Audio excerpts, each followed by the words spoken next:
Good evening, ladies and gentlemen, boys and girls. Welcome into another YouTube live show tonight. I am John Kurtz.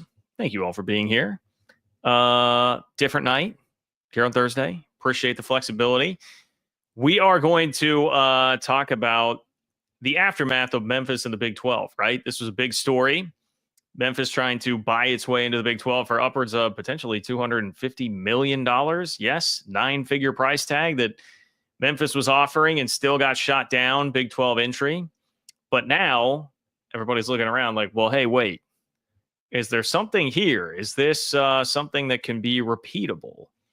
Not just from G5 teams, but what about up the ladder? And so because of that, I put the focus today on who we know to be the most bullish when it comes to money in the Big 12, the good old Texas Tech Red Raiders. Is this something we could see anybody in the Big 12 try in the future? Let's chat about that tonight. Why don't we?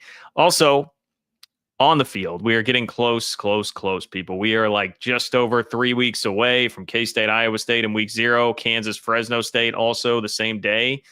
Possibly a sneaky good game there as the Jayhawks unveil their new stadium upgrades, renovations. Because of that, I'm going to give you some actual tangible football stuff here. Let's talk about the 10 biggest games of the Big 12 season. And I think I may make you a little mad. I may tweak you a little bit with my number one choice on that, but I'll leave that twist for later. Also, interestingly enough, reading a bit about North Carolina, which continues to just simmer. I mean, the ACC, again, the poor ACC people. You got to feel a little bit bad for Jim Phillips. Like every time he thinks he's achieved at least some level of stability, and we thought, hey, here, maybe just for the next 5 years, some other big story kicks up, and North Carolina right now is the one seemingly letting some things get out there about their dissatisfaction about where they're at right now. But interesting angle on this, how the Big 12 could have in a roundabout way contributed to North Carolina getting to the SEC. And then, look, Paul Finebaum is not always the guy that I want to be my ally, but sometimes, that meme, heartbreaking, the worst guy just made a great point. Sometimes I got to give it to Paul Finebaum. He did that when it comes to the Big Ten. So I will credit where it's due. I'm not always going to be hating on Finebaum when I bring him up on the show here. I will welcome him with open arms today and what he had to say about the Big Ten. So thank you all for being here. Be glad today that you are not a West Virginia football player or an Arizona State football player, because they got absolutely torched in the media by their head coaches. That's how you know it's football season. I don't have this built into the show today specifically, but I did want to mention this just at the outset. You should all go listen to the rants from Rich Rod and Kenny Dillingham about their team today. Kenny Dillingham, I love everything that I hear from him, man. He's so fired up. Like, the message was basically this was an okay average practice for an average team. It wasn't like it was horribly sloppy or bad, but nobody cared enough to win. I don't know. That's all corny camp stuff to be getting bought into here. I realize that, but man, just feel like he gets it. I just feel like he gets it. And Rich Rod, man, Rich Rod was ready to kick guys off the team and go drag people out of the portal with 4 weeks before West Virginia's season starts. He's making threats, talking about society. We've got societal ills that need fixed, and that's why his roster is not performing the way that he wants it to. Pretty hilarious stuff from Rich Rod. And I don't mean that in a demeaning way. I mean in just hey, this is a coach during the first week of camp being upset with his team kind of way. A coach being a sour ass. That's, they all kind of are in general, but I feel like especially at this point in the season. And Rich Rod said his wife called him out on that too. She was like, hey, you're always like this a couple days into camp. All right. So anyway, that makes me feel like football is back. It makes me feel like football is back. We've got a Hall of Fame game going on tonight, right? Going on right now. Probably already started. It started at 7. Anyway, like the video. Thank you for being here instead of watching the Hall of Fame game. Like the video, subscribe to the channel. Make sure you sign up for the Open for Business Big 12 newsletter. If you do that, you're going to get another piece of the Big 12 Anonymous Player Survey tomorrow. The Big 12 Anonymous Player Survey will reveal which Big 12 coach is the most popular among players. Who do they want to play for the most? And I will say this runs in direct contrast with what the players said last year, which was very interesting to me. So, yeah, there you have it. If you want to be a part of the show, obviously, hit up the comment section. I'm sure it will be lively tonight as always, but if you want to guarantee that your question or comment makes it on the show, click the $ below the chat box in order to do that. Appreciate everybody who does that and supports that way. Also, if you're not watching live, John-Kurtz-4 on Venmo is where you can leave a question or comment as well. And I will kick off the next show with it. In fact, let me double check that. I don't think I have anything to update you on there. Okay, I don't. Just making sure. But if you do, you guys know. I will kick off the next show with that. So thank you all for being here. And let's get down to it. One thing I was going to address real quick because I did see Kim bring this up in the chat. I did see Cody Campbell there today. He has been officially appointed to the the Presidential Committee on like Sports, Fitness, and something else. It was much more like broad-based than just Committee on College Sports. So like, in terms of the impact and what does this do for college sports? I mean, Trump was talking about it today. You can tell like he's definitely gotten the talking points from everybody about what's happening to Olympic sports and women's sports in the environment that we are in and the way the money is being spent. So good to see, obviously, Cody Campbell there. I'm not sure if he will be like the college sports guy because it was like the other. I mean, like Triple H from WWE was up there. Like Harrison Butker was there. It's like, okay, I don't know 100% how this is going to work, but hey, having Cody Campbell involved up there right next to the president, that's not a bad thing for the Big 12. So yes, Kim, I did indeed see that earlier today. Okay, here's the question I'm asking. Could Texas Tech actually pay its way out of the Big 12 and into the SEC or the Big 10? That's where we're starting. Let's dive into this because this is all reverberations to me from what Memphis tried to do, which was very brazen. SMU, pretty brazen plan to basically say, hey, we've got the money to pay our own media revenue for the next almost decade instead of getting it from the ACC. And everybody thought, wow, that's crazy, man. That is crazy. And it is. It is a little bit crazy, but Memphis decided to one-up it and say, hey, not only will we forego some of that revenue, now it's only 5 years as opposed to 9, but not only will they forego some of that revenue, we will get sponsorship dollars upwards of $150 to $250 million to join your league. And after 5 years, you can just cut the cord if you want to. You can just cut the cord. Totally cool. That's what happened. And in the aftermath of that, Sports Business Journal wrote an article about like, well, what does this mean? And I think it's a fair question to ask. And one of the first things is this has definitely set a precedent if you are a G5 team trying to get into the Power Four. It feels like that though. I feel you feel bad for Memphis. You feel bad for like San Diego State was really flirting for a while with getting into the Pac-12 had it survived. Very close to getting a call up to the Power 5. Now, it looks like unless you find some kind of crazy huge donor, it's going to be real hard, real tough to find your way into one of these conferences. And it's not even working. Like the massive money grabs are not even working. Here's one thing the Sports Business Journal said, according to a Big 12 source, quote, expansion fees will be the new norm in future realignment within the Power 4. This sets the tone for future realignment. In addition to bringing that brand value, performance value, market value, if you want in, you're going to have to pay the freight, no different than a professional league. So now, again, we're talking about the professionalization pretty widely across the board of college sports. Much like if you want to start a new franchise, the NFL, NBA, whatever, like you're going to have to bring a bunch of money to the table to do it. Here's another quote, this time from an industry source, Sports Business Journal. You're going to be hard-pressed for folks to come into leagues now and ask leagues to give up money, an industry source told SBJ. College sports are the last vestiges, if you will, where you could get in for free. Normally, if you're trying to join a professional league, you've got to bring value. This is probably a newer model at the higher level of what you will see. So yes, indeed.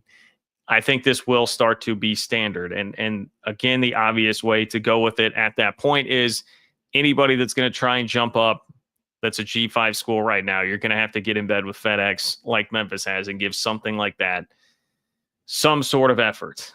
And speaking of SMU, I thought there was an interesting piece about SMU here within all of this, according to Sports Business Journal.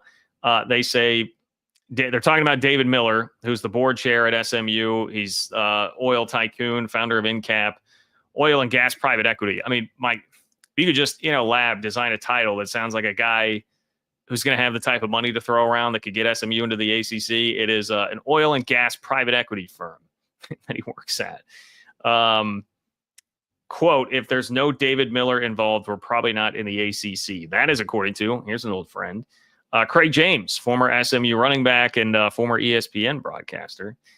Quote, there are a lot of supporting people around that were very important to the process, but David Miller University, DMU, would not be out of the realm of possibility.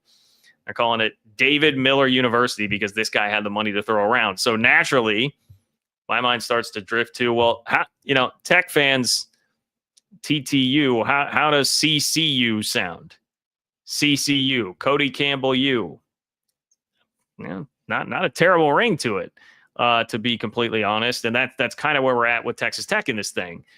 Everybody right now is asking the question of, okay, well, fair market value and real business purpose for these extra NIL deals beyond rev share. How's all that going to work? I do think today we got clearance for collectives to be involved and to pay things out, but it's still going to have to be real business purpose, fair market value, all that stuff. So collectives can still be involved, but how involved? Well, what if then Cody Campbell can just use his multi-billions of dollars to try and buy you into a conference? That's where I start to go when I see that this is the discussion after Memphis exits. Because if you're going to ask, like, all right, who would be crazy enough to pay their way into the Power 2 from the Power 4?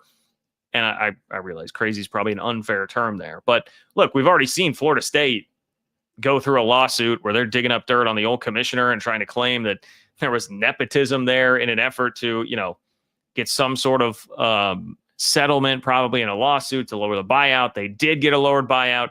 There's talk now that maybe schools won't even be waiting until 2030, which is going to mean paying 9 figures to get out of a conference. Like Texas Tech would not be the first to kick around the idea if that were something that were going to happen. And it doesn't have to just be Texas Tech, but they sure seem to be like the school that would be most positioned to actually have a realistic shot to come up with this type of a sum of money to add to a conference.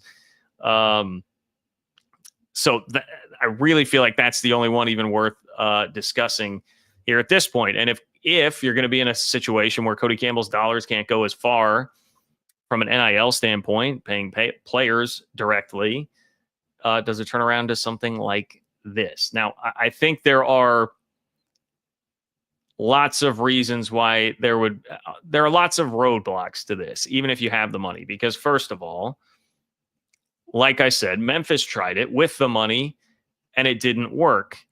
And that seems like a kind of appropriate-ish comp, I feel like. Memphis trying to jump to the Big 12 versus if you're talking about a team like Texas Tech, a school like Texas Tech trying to jump into the SEC.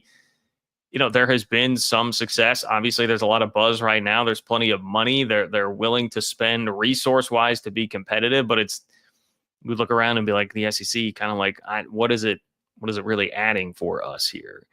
And so that's part of the problem. Like, kind of runs into the same thing that Memphis does. Like, what are you actually adding here? Big 12 had just added a bunch of AAC schools, picked some schools from the upper crust of the AAC. They have been really struggling in football. Houston, yes, has provided nice value in basketball, but what are you really gaining from this, even if you do take in a bunch of the money?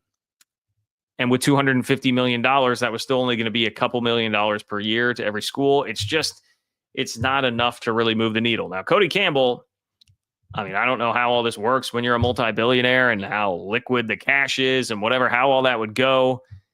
And I know Memphis was sponsorship dollars versus cold hard cash, but even all of that just being a couple million a year, what would the number have to be to make it a substantial needle mover for the SEC to be like, okay, fine, come on in? Especially, again, when it's, what are you adding when we have a couple of schools in Texas already? And I saw someone mention that in the chat. But this is why, the Big Ten then becomes more intriguing. They have been much more global conquerors, wanting to be everywhere and don't have that presence in the state of Texas. But then I do think about, Big Ten presidents, are they going to want school from the Big 12, like Texas Tech, coming into the league? I don't know. It doesn't seem like a very realistic fit to me, even though I know money talks. I know money talks, and I'm seeing Clint there say $1 billion. Maybe it's that type of thing. Maybe it's that type of thing. I would just say this is something that I would at least have in the back of my mind as to not that I think it's realistic that the SEC would take it or that the Big Ten would take it, but that as we get closer, if it starts to look more and more like, hey, and again, Cody Campbell will be one of the most well-connected guys knowing what things are looking like at the highest of levels up in Washington in terms of getting change enacted in college sports. If it's not looking good and it looks like, hey, it's really going to be just Big Ten and the SEC are going to sail off into the sunset and that's going to be it. And it's all hands on deck, man. It's the Titanic. You got to jump on one of those lifeboats if you can. Wouldn't this offer be something that you would try to do? I mean, that's why I would just say, like, keep it in the back of your mind. Keep it in the back of your mind. I mean, I'm obviously not wishing for it. I certainly don't think it's likely. I certainly don't want it to happen. But it's interesting because money talks, and Texas Tech has been fortunate enough to have an incredibly successful and now powerful alum who's got the money to maybe do this if he really wanted to. So that was my real driving thought when I saw Sports Business Journal outlining this and what it means for the future, man. We'll see. I think there's a lot of good discussion here in the chat. Time Wasp. Let's see. Time Wasp says Big Ten would invite Texas A&M, not Tech. As much as I hate to say that, I mean, there's definitely been chatter of that before. Like, would they go get a Texas A&M? Would Texas A&M want to leave? Now, obviously, there's the tension there with Texas in the SEC, but that's an interesting point to bring up in all of this discussion. Side note, I really miss the Texas Tech Texas A&M rivalry. Pretty fierce, kind of nasty at times rivalry from what I remember from the good old Big 12 days. Clint, thank you for the support, Clint. Clint's got a Big 12 hot take for us here. Clint says, hot take, UCF will remove its curse this year by taking down the national championship recognition from the bounce house. Ooh, boy, I don't see that happening. I also didn't know that is that a common theory out there that this is a curse? It's a curse for UCF that they've got the 2017 Natty up there, because look, I loved that so much. I infinitely loved that. I did a great radio segment when that happened back when I was doing the daily radio show. And I just started awarding myself championships for other things in life that I felt like I deserved. And I loved the sentiment of it, man. It was awesome. All right. So Clint thinks it's a curse, UCF. I guess I'll leave that up to you. It's now legitimately the bounce house at the bounce house. You going to take that thing down, believe in voodoo or not? I feel like you might have a revolt on your hands, Clint, if that happened. Here's a good one from Bob. Bob says legit would rather stay in the Big 12. Bob, thank you. Love that. And hey, who knows? Maybe it works out better for Texas Tech that way. Texas Tech could be a legitimate playoff contending team, or a team that makes the playoff nearly every single year. If the money is really going to work the way that I think Tech fans hope it will right now, then the Big 12 could become a great place, and it would be much more difficult. Even if you got the money to spend in the portal, it's going to be a lot more difficult to do it from the SEC for sure. Maybe not quite as much the Big Ten, because you can get kind of that cushy Big Ten schedule, play one or two big boys a year, and coast through everything else in your schedule. But I'm glad to hear that, Bob, and I do appreciate your perspective on that. Okay. Please do like the video, subscribe to the channel. Those of you who are here, and sign up for the Open for Business Big 12 newsletter. You can do so at ofbnews.com. That's ofbnews.com. To get signed up for that, anonymous player survey continues. I've got 3 more installments of that. We've still got the NIL piece coming up, where the players talk about not necessarily NIL, the portal piece, where the players talk about the craziest things that coaches and schools have tried to do to get them into the portal. It's pretty good stuff. ofbnews.com to get signed up for that. Or I believe it's in the link in the description of the video. It might be there. I can't remember if I forgot to do that, guys, but you might be able to check that out too. Real quick before we pop onto that, Kim says, John, I've shared this with you before. Well, Cody is the face of a group of tech billionaires. He's not even close to the wealthiest in the group. Not even close to the wealthiest? I mean, I knew that there was obviously a big, I mean, the Matador Club, I understand, is not just Cody Campbell, but he's not even, you're telling me he's not close to the wealthiest in the group? Can we start naming names then? I feel like we would know these guys if there are guys that have that many more billions than Cody Campbell. I'm interested. Shoot me some info on that.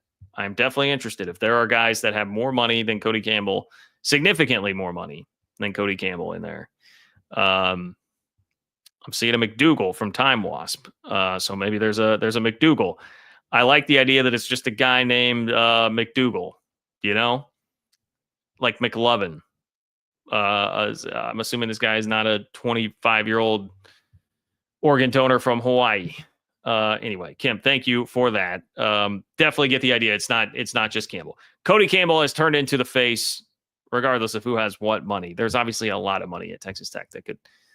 None of this segment was about questioning Texas Tech having the money to make some kind of an enticing offer. It's whether or not anything else would be there to line up to make somebody want to bite at it. Okay. I'm going to give you the definitive list of the biggest Big 12 games of the upcoming season. And my pick at number one, I think, is going to make you mad or at least roll your eyes at me. But that's fine. Just stick with me here. Okay. Stick with me. First, outside looking in, couple that just missed. Now, these are not just conference games. All right. I've seen some of these lists that are just conference games. I'm doing everything. And you're going to get a lot of non-con because I think that drives the needle more for the Big 12 than anything in conference, perhaps.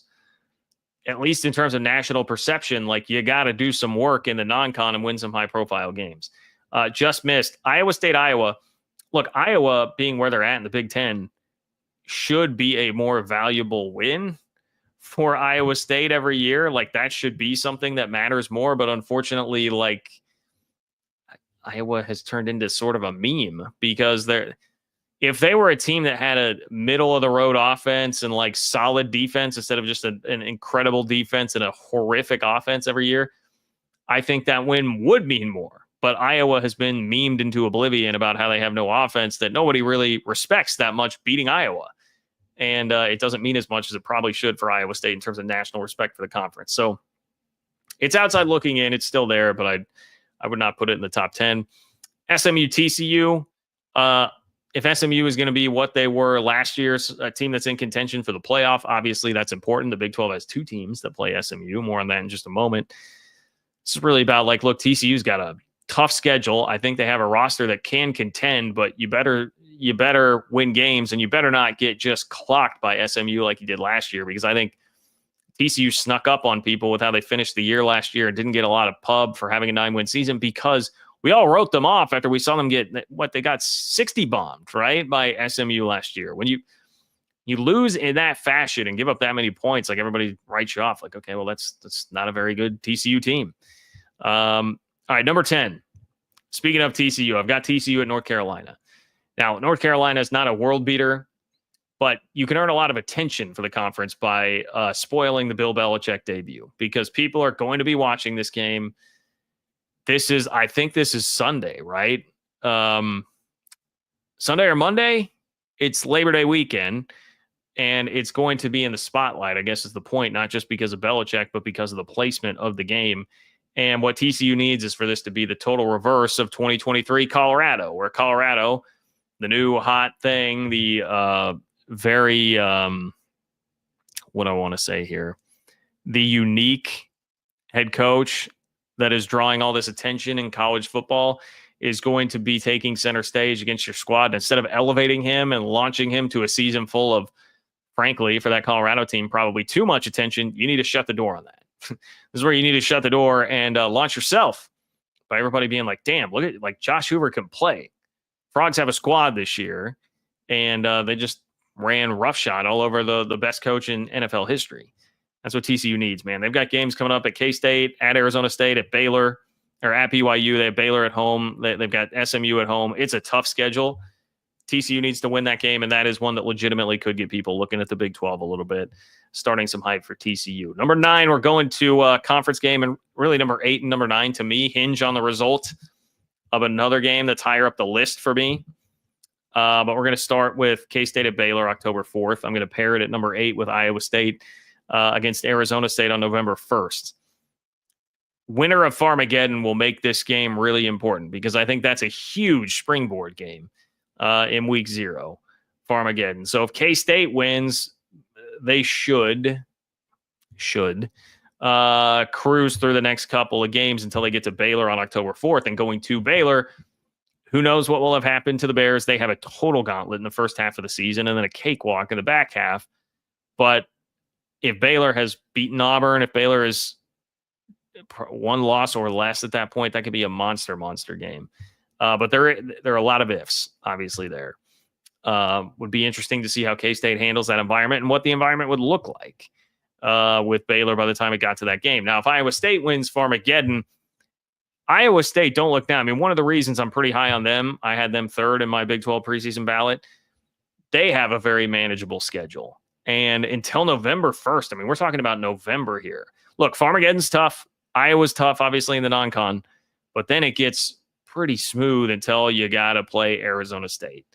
And that's a team I've got winning it. So this should be a huge game. It's a rematch, obviously, the Big 12 championship game. But this time, that man is not there, Iowa State. Cam Scadaboo is not there. You would not have to deal with him. But I think that will obviously be a massive game. At number 7, I have that week 0 game, K-State and Iowa State, and debated putting it higher because winner of that game is definitely going to be in contention, will launch itself into contention, I think, again, because of the schedules for a very long time at the very least, like at least being in it for 3/4 of the season. And the loser is going to be feeling really behind before we've even hit September, which is crazy. Iowa State has historically had some slow starts, so this could be a way to really buck that trend and get a lot of people off their back about losing the 2 receivers that they did, Jalen Knoll and Jaden Higgins, who are now with the Houston Texans, incredible college players.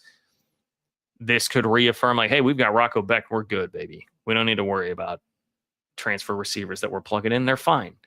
They'll be okay. Meanwhile, K-State's got to get the Iowa State monkey off its back. I mean, K-State the last 3 years has been trendy Big 12 title pick. They've flirted with it, but have faded in the back half of the season. And a huge part of that's been losing games to Iowa State. So how do you respond here in another year where you are the unofficial media poll favorite, you are the unofficial coaches poll favorite?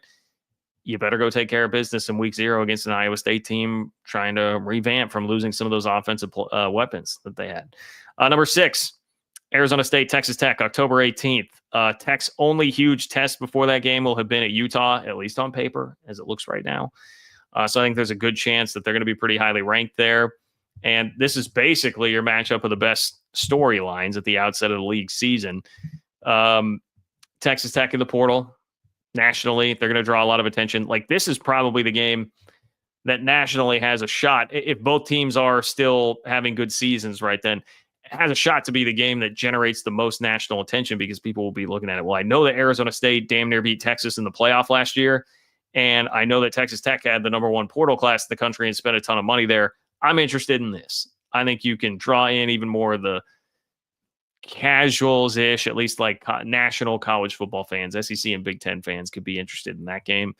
October 18th for that one, by the way. On September 20th, Baylor and Arizona State. Now, I have this one ahead of Tech Arizona State because I'm very high on Baylor.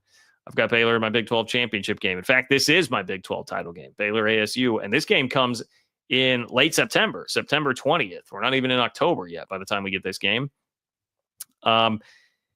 Baylor, if they have wins over SMU and Auburn under their belt by this point, this becomes even bigger. We'll see.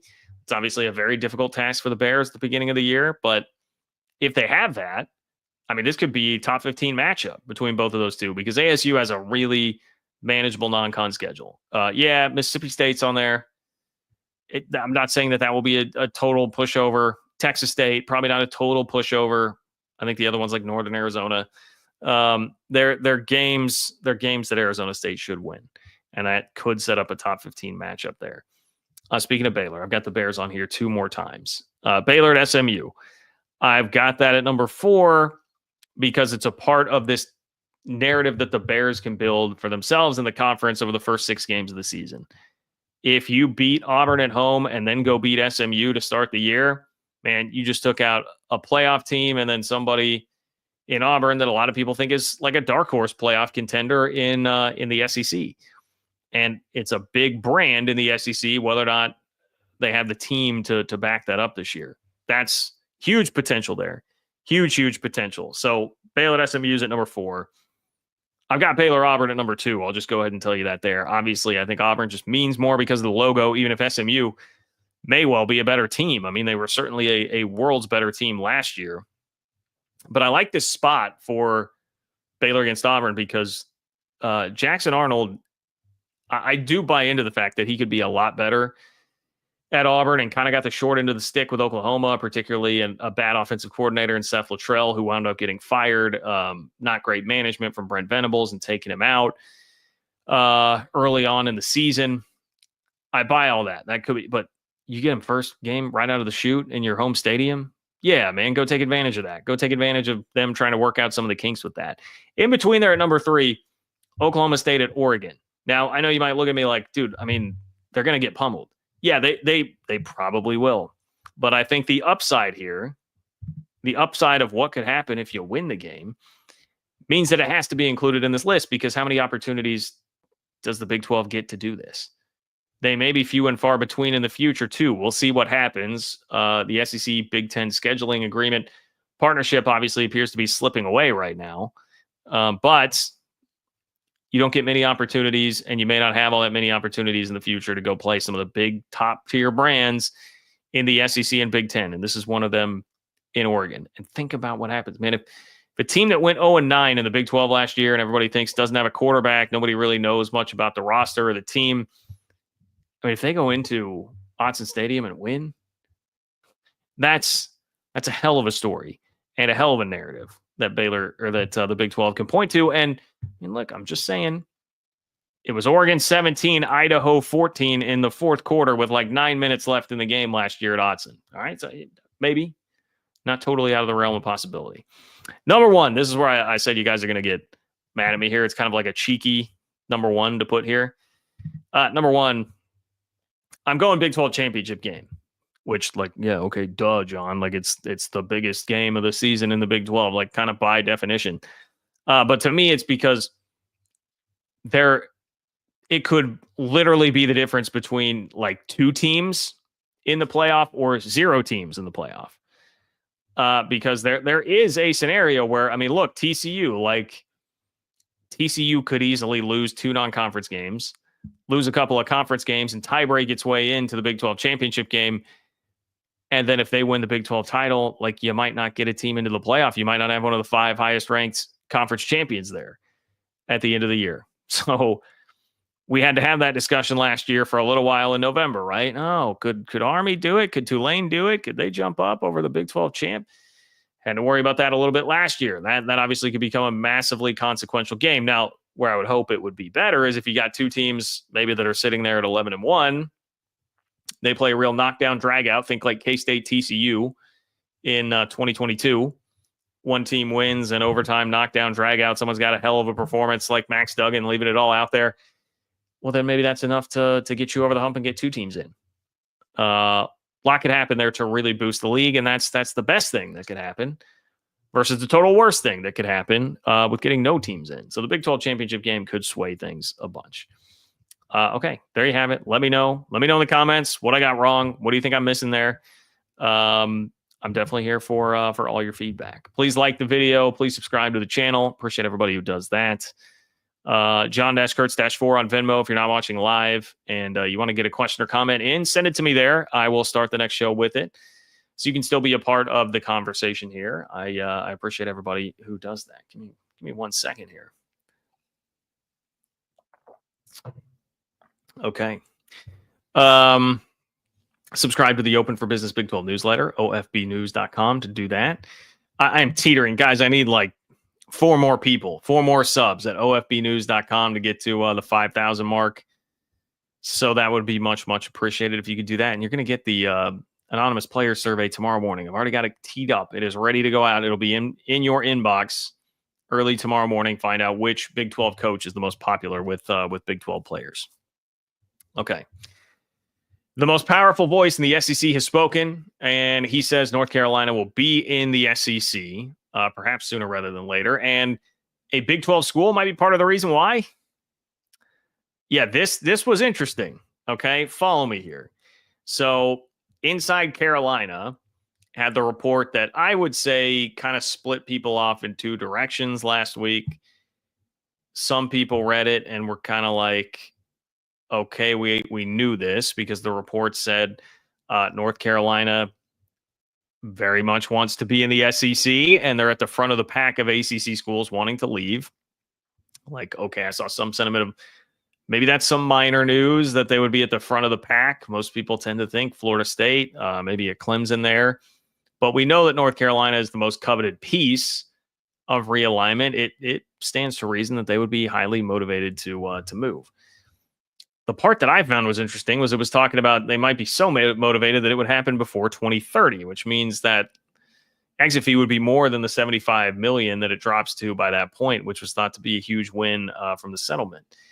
And so others were like, oh, wow. I mean, look, North Carolina getting out soon. Your aggregators, some of those social media accounts that want to make things go viral, they were all over it. And you saw the graphics like, oh, leaving for the SEC, all that. You knew that people like that would jump on it. But in all seriousness, I did think that part about 2030 was pretty interesting. Then you had Charleston, South Carolina Post and Courier's Scott Hamilton go on the Paul Finebaum show. He said, hey, I think there's a gentleman's agreement in place for North Carolina to go to the SEC. So we're building this case, right? We're building this case. And Jim Phillips is sitting there like, bro, can we just not for like 2 seconds? We just got this settlement. And now we have Paul Finebaum chiming in. Okay, and this isn't even on Finebaum's show. These quotes come from McElroy and Kubelik in the morning. Another very SEC-centric, SEC-heavy show. But I will say, I guess this is the good news for Jim Phillips. The first part of this from Paul Finebaum is that he sort of pours cold water on the idea that there is a gentleman's agreement already for them to join the SEC. He said, I think it's safe to know that anyone who is close to or has been around Greg Sankey knows this. He has not spoken formally or informally to anyone. That's not how he works. That's not how he's going to work, especially in light of what happened a couple of years ago. I guess I assume is that about Texas and Oklahoma and how quiet they kept that. Quote, it sounds very much to me like people close to North Carolina are floating this out there, probably frustrated with their current position, even though the ACC is now singing Kumbaya. So, I mean, a couple of things here. Like, okay, if you want to say Sankey has not directly or indirectly had those talks, fine. I don't know that that's always how it would work anyway. Maybe a little bit more back channel than that, trying to cover your tracks. But it is a fair point that, I mean, Texas, Oklahoma was kept very, very silent until Brent Zorneman somehow pulled that out of almost thin air at SEC Media Days in 2021 in July. So, okay, I can get behind that, but I would also say there could be some semantics going on there and how exactly Finebaum is phrasing that. But the more interesting part of the quote is, hey, North Carolina is floating this because they're frustrated with the ACC now singing Kumbaya. And that part really was like, oh, yeah, I probably should have had that thought before this. Like, of course, you're starting to see reporting from Carolina now coming out like, hey, we don't like this. I know that Jim Phillips is up here at ACC Media Days being like, hey, look, isn't this great? We've got stability. We don't have to worry about this. The sentiment from many in ACC countries, but we don't have to worry about this now for 5 years. And they're like, hey, to hell with that. Like, we may want to get out sooner. We still don't like this. Like, yes, John, you did a segment and said, wow, North Carolina, Florida State, Clemson, they come out like gangbusters because they get the exit fee lowered, and then they also get the brand initiatives, the success initiatives. They'll make more money. Like, yeah, that's all well and good, John, but that's not what we are here for. That is not our ultimate prize. That's child's play, and we're still upset that we're stuck in this damn conference when we want to be in the SEC. So let's float this out there. Let's make Jim Phillips' life a little bit more frustrating. Let's make it a little bit more difficult by going ahead and getting this out there, okay?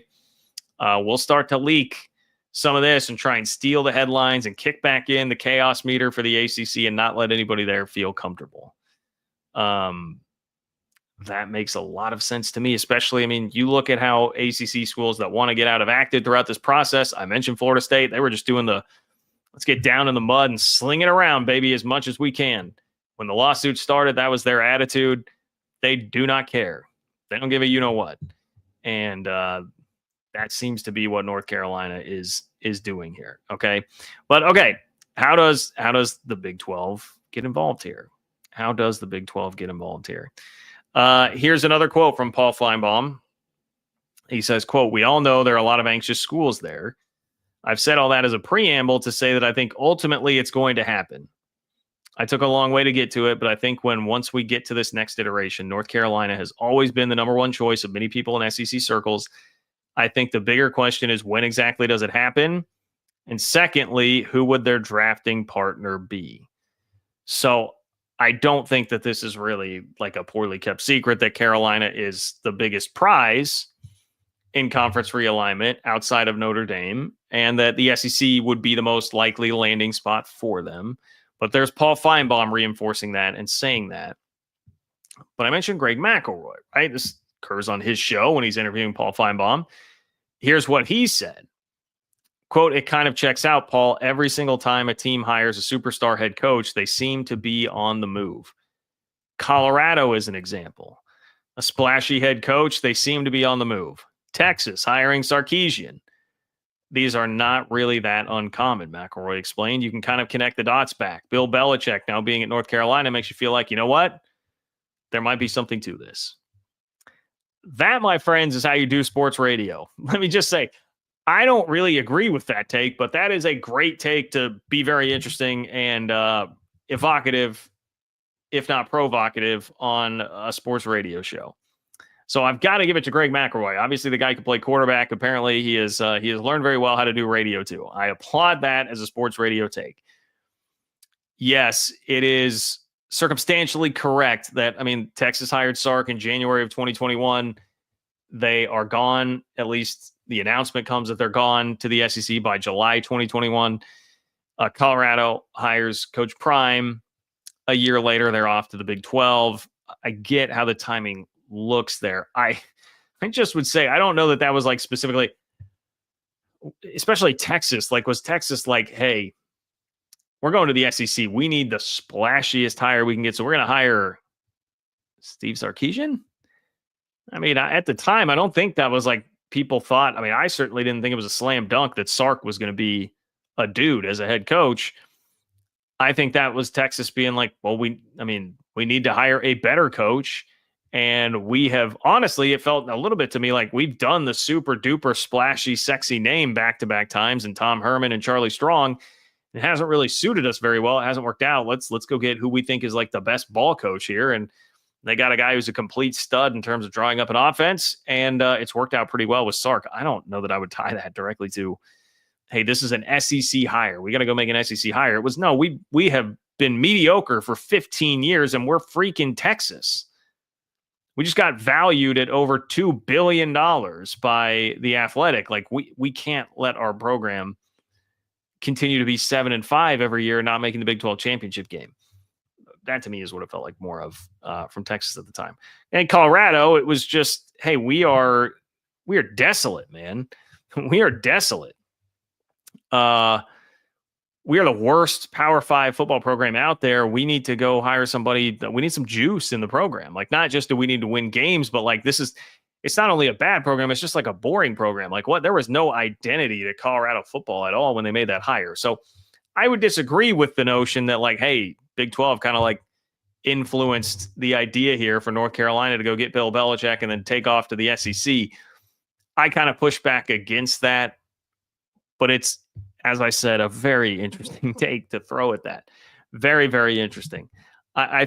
If you want to, honestly, of the three, if you wanted to make a take of the three that, hey, Bill Belichick to North Carolina was the most representative of those three that, like, hey, they're trying to get out. They're trying to go bigger and get to a different league, like level themselves up. I would listen to that maybe a little bit more, especially because like some of the smoke had already been out there for the ACC by the time they even made the Belichick hire. Now, I'm seeing some of you in the chat like dispute, hey, Bill Belichick is not a big-time hire. Like, don't call Bill. Look, I am very skeptical of how Belichick will work out at this level, unless Tom Brady is walking through that door with some kind of extra eligibility as North Carolina's quarterback, which, the way people are suing the NCAA these days, maybe it's worth a shot.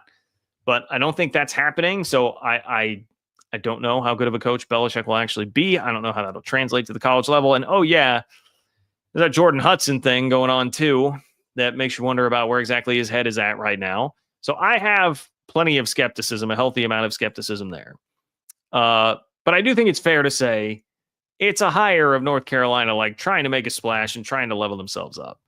So in the context of this, I think it works. I don't think that this is a real general trend that you see coaches making, like a quote unquote SEC hire here to try and get up into the SEC, or that Dion was like a Big 12 hire. Not buying that. But I think it is safe to say in all of this, like there's been a wave of Carolina smoke that Big 12 influence or not, whether or not it's about Belichick, it does seem very clear. Carolina wants out, and they want out soon, and they want people to know they may not just wait until 2030. It may be much sooner than that. And the leaks, wherever the stories are coming from, especially because it's coming from inside Carolina, like team site, you think that's someone that's going to be plugged in all likelihood with people on the Carolina side of it, makes me really think that there's something to what Finebaum said about all of that. So if you are an ACC fan, I would not rest right now. It seems pretty tenuous, and this is the dichotomy of the ACC, man.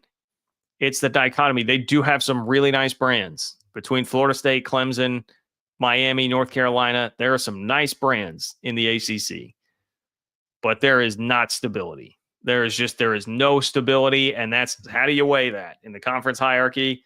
How do you weigh that, man? It's a tough one.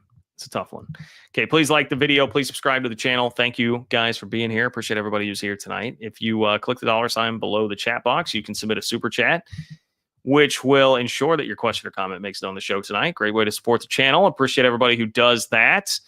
And if you subscribe to the Open for Business Big 12 newsletter at ofbnews.com, you can help me get to 5,000 subs, which I'm very close to. And at the same time, you'll get the anonymous player survey, the next piece of that, coming out in your inbox bright and early tomorrow.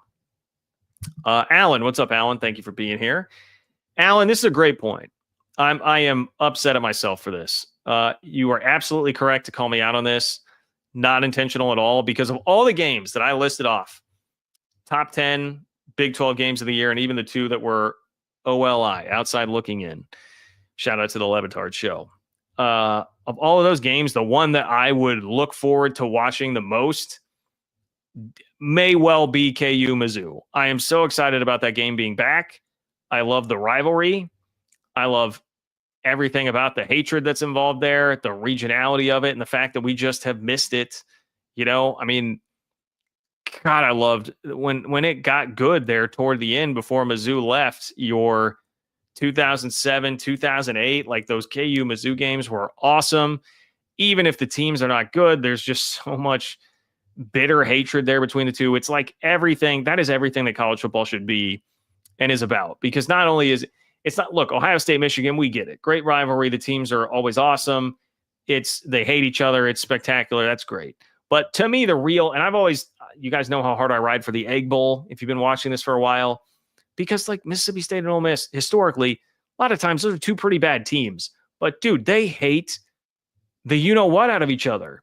And it creates this awesome spectacle and a great game. And there's guys peeing in the end zone. And like, I want to watch that. And it's the same thing, Kansas and Mizzou, like throughout history, there've been a lot of games between two bad teams there, but it still is really fun to watch because of how much passion and hatred there is between the two. Great stuff. And this should be a pretty good game. I'm with you. It is important. KU beating Mizzou would be helpful. I mean, Mizzou has been a substantially decent to good SEC team the last few years. Early opportunity for the Big 12 to put some hurt on the SEC. Jayhawks going for 9 wins in a respectable bowl game. All that stuff, very true. That could definitely springboard Kansas this season. I will be rooting for the Jayhawks in that game. So, Alan, you're totally right. That definitely should have at least made my honorable mention. And if I really considered it, like would have a shot to crack the top 10. It's tough because I start holding up the North Carolina thing. Mizzou is a much better team and should probably mean more that a Big 12 team beat them. But just because of how many eyeballs will be on that North Carolina TCU game, I don't know. But you're right. It should have at least been honorable mention. Alan, totally fair to call me out. Thank you for doing so. Appreciate that you did do that. Okay. Final thing here. I've told you that the Big Ten embarrassed itself last week. Now I've got some of the biggest names in college football agreeing with me. Okay. You'll be shocked that I'm going to give this man any credibility, but I will do it. And it's all in the name of taking down the Big Ten. Okay.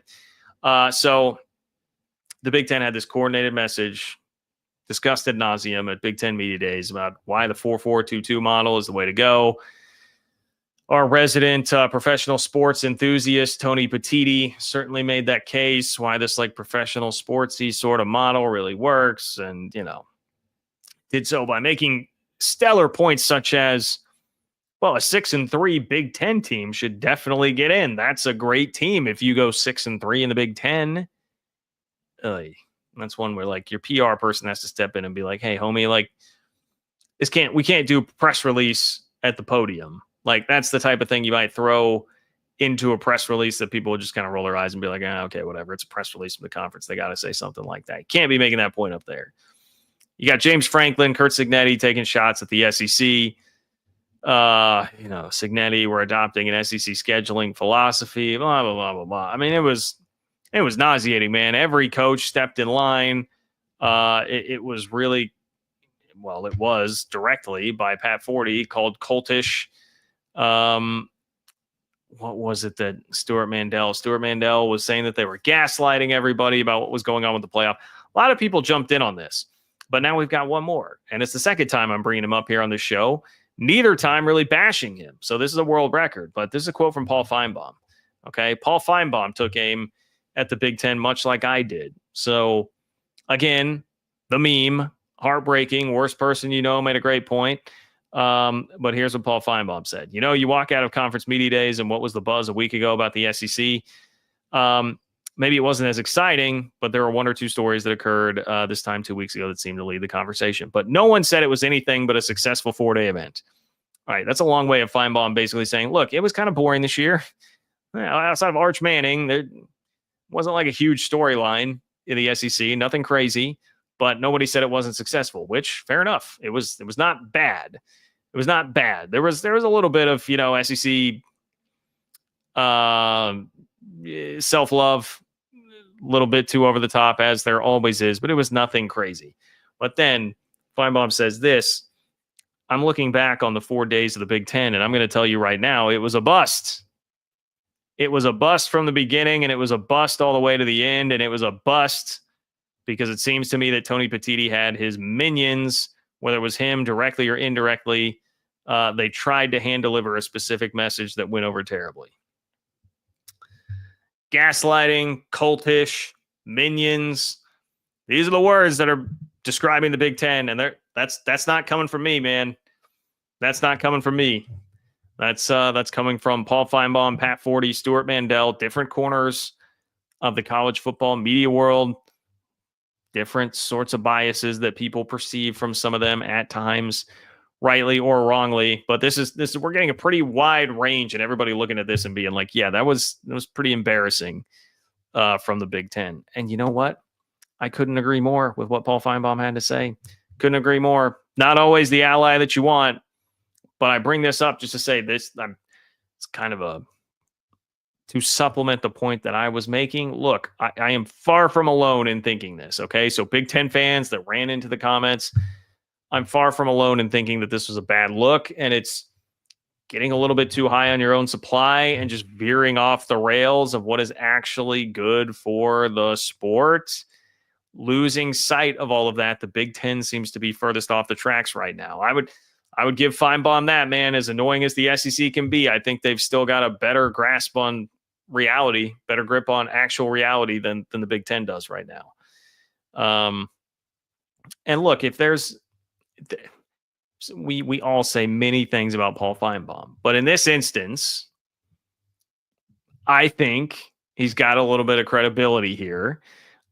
He champions a league in the SEC that is clearly much better at pushing a sustained message when they want to. If they, like the SEC, you talk about a league that can be effective in getting a message across.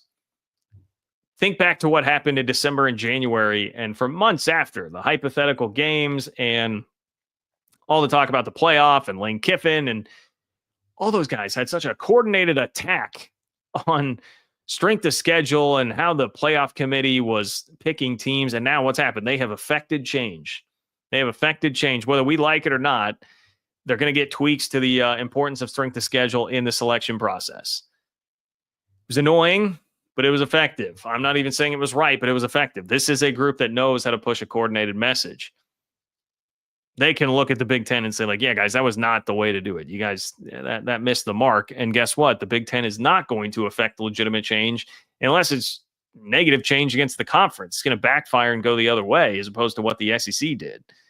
Yeah, I mean, they came across so whiny.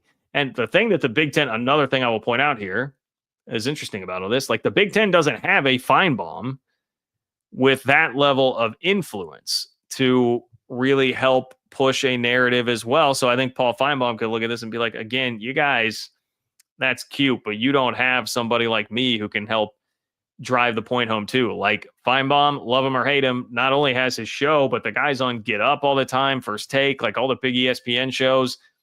He's out there a lot. Like many of the quotes that he has that go viral actually aren't from his show. They go viral because they're on the daytime ESPN talk shows, which generate more of an audience, and it's going to kick in. Now, the Big Ten, and this is probably for the worst for everybody, but the Big Ten does seem to be trying to maybe now cultivate their version of Paul Finebaum, and it looks like that would be Dave Portnoy from Barstool Sports, who's being added to Big Noon Kickoff.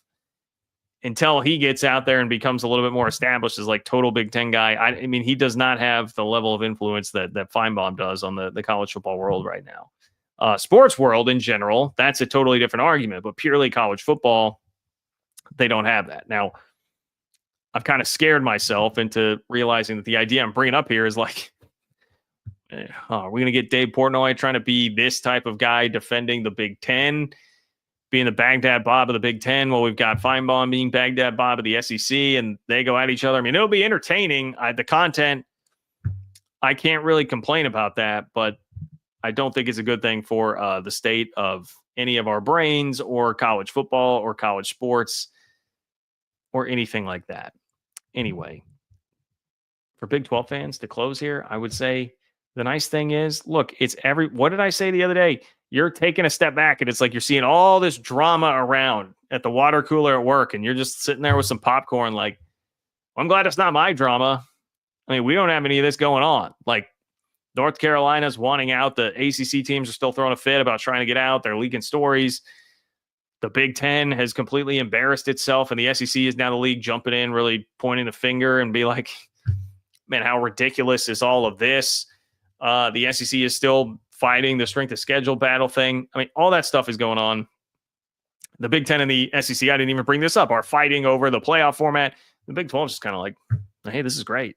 we threw a poison pill out there, the 5+11, got them fighting with each other. ACC still got its drama and its instability. I mean, we're just doing our thing. We're just doing our thing. Big 12 just doing its thing. So am I. And I appreciate you guys being here while I did it tonight. Like the video, subscribe to the channel on your way out. It would mean a lot. It would also mean a lot if you subscribe to the Open for Business Big 12 newsletter, ofbnews.com. Appreciate everybody who does that. Hop on in, get the next piece of the anonymous player survey tomorrow in your inbox. And John-Kurtz-4 on Venmo. John-Kurtz-4 on Venmo. If you want to drop me a line there, question or comment there, I'll kick off the next show with it so you can still be a part of the conversation, even if you didn't catch this live. With that, I bid you adieu here on this Thursday. Day late, not a buck short. Thanks for being here, everybody. Take care. Enjoy the rest of your week, and I will talk to you very soon.